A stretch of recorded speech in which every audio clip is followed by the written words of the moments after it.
Quando a gente fala de coerência, e eu mencionei isso no outro vídeo, que o corpo se divide em dois momentos, né? A prática da coerência nos leva para um modo de criação e o nosso estado, né, de estresse nos prende a um modo de sobrevivência. O que são esses dois modos? O modo de sobrevivência é aquele modo onde eu estou lutando contra tudo porque eu tenho que sobreviver. É um modo mais animal, né? São reações mais irracionais que se refletem no nosso comportamento do dia a dia. Então, eu primeiro, eu preciso ser melhor do que o outro, eu tenho que bater mais meta, por exemplo, no trabalho, eu tenho que ser melhor. No caso de uma empresa, eu estou olhando para o concorrente, então eu preciso ser melhor do que aquele concorrente. Então eu estou sempre num modo de comparação, ao mesmo tempo em que eu estou num modo reativo. Eu reajo a essas coisas, eu reajo a esses estímulos, a esses impulsos, de uma forma onde o meu estresse vai aumentando. O modo de sobrevivência lá atrás, no nosso passado distante, ele funcionava, né? Você já ouviu isso, que é aquele estado de lutar ou fugir. Então, por exemplo, os homens das cavernas, eles iam caçar, né? E eles tinham duas opções. Quando eles encontravam ali um tigre, dente de sabre, né, algum animal grande, eles tinham duas opções. Ou eles iam para cima e eles iam matar aquele animal e levar para comer, ou eles fugiam, né? Um dia eles são caçadores, no outro dia eles podem ser a caça.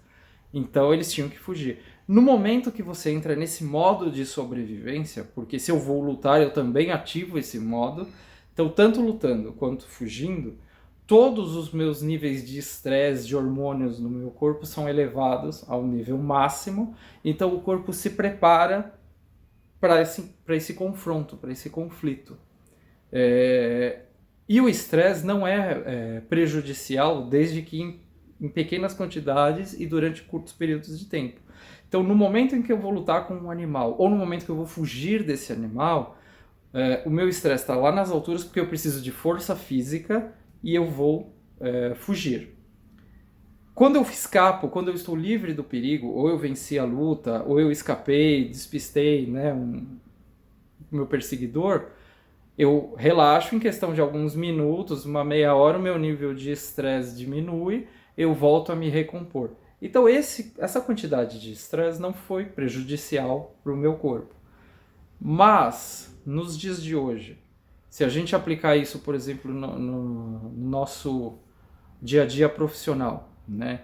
Eu tenho que bater aquela meta e eu não bati, aquele meu chefe está me cobrando, eu tenho que pegar trânsito para ir para a empresa, eu estou esmagado no metrô, eu estou preso aqui, eu não posso ouvir a voz daquela pessoa que já me causa uma reação. Tudo isso ativa em nós o mesmo modo de sobrevivência, de lutar ou fugir. Mas o que acontece? Você não vai chegar a vias de fato, então você não vai lutar com aquela pessoa e você também não tem como fugir, porque você está preso, né? Você faz parte daquela empresa, você tem a sua obrigação, então o que você faz? Você não põe isso para fora.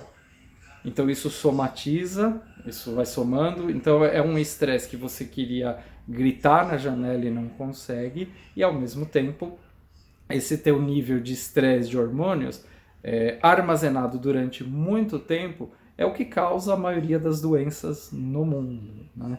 Segundo algumas pesquisas, por exemplo, câncer ou algo assim, doenças graves dessa forma, elas são, somente 5% delas são genéticas. Os outros 95% são causados ou pela alimentação, pelo estilo de vida e pela mente, pelos pensamentos. Então, pensar reflete no físico. Aquela coerência, mente e coração. O que eu penso, eu sinto, e o inverso funciona também. O que eu sinto, eu penso. Eu envio um sinal para cá e ele volta para cá. Se eu penso num modo de sobrevivência, eu vou estar sempre lutando. Mas lutando contra o quê? Né? Lutando às vezes contra nós mesmos. E quando eu vou para um modo de criação, quando eu consigo esse alinhamento, quando eu faço essa coerência mente e coração, eu começo a sair do estado de sobrevivência, onde tudo é meu inimigo, tudo quer me irritar, tudo me estressa, para ir para um lado criativo, onde eu ativo, né, uma tomada de decisão com mais tranquilidade. Eu não vejo todo mundo como meu inimigo, na verdade, eu posso enxergar até como uma oportunidade, um companheiro, uma colaboração com alguém que antes eu estava vendo como inimigo. Eu entro mais facilmente no que é chamado de estado de flow. Flow é o fluxo, que é um estado onde a mente praticamente se solta e aquilo que você está fazendo te deixa tão imerso que você perde a noção do tempo. Você e aquela coisa que você está criando se tornam um só. E você esquece de almoçar, você esquece de ir ao banheiro, porque aquele momento de criatividade é tão forte que você só quer vivenciar aquilo. Esse estado de flow é alcançado quando você tem um enorme prazer naquilo que você faz. Jogando isso para o lado, né, corporativo, empresarial, quantas empresas vivem em modo de sobrevivência? Então, eu estou me comparando com o meu concorrente, ele vendeu mais do que eu, ele lançou um produto novo, eu tenho que lançar, a minha equipe não está batendo meta, a minha equipe não fecha vendas, eu tenho que pressionar mais, eu vou ameaçar porque a gente vai fechar se eu não fizer. Né? Quem já viveu isso? Né? Quem já viu, experimentou um ambiente de trabalho desses? Né? Nem um pouco agradável. Por outro lado, quando eu tenho um ambiente criativo, eu promovo essa criatividade na minha equipe, eu promovo um melhor ambiente de trabalho, eu promovo uma melhor condição.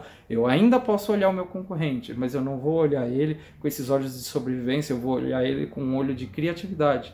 Eu quero que a minha equipe entre naquele estado de flow, que uma equipe seja tão unida, tão coerente uns com os outros, que o resultado que eles me entregam vai muito além do esperado. Será que é possível fazer isso?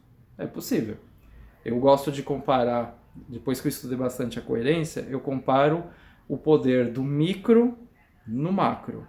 Então, se eu tenho um conjunto de células que formam um órgão, que formam um corpo, eu tenho os átomos que formam a matéria. Então, é um conjunto de pequenas coisas que unidas formam algo muito maior. Eu tenho planetas que são isolados, mas que quando eles estão juntos rodando em volta do Sol, eu tenho um sistema solar. Um conjunto de vários sistemas solares forma uma galáxia, e o conjunto de galáxias forma um universo.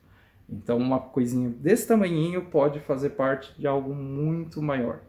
A gente vai falar disso no próximo vídeo.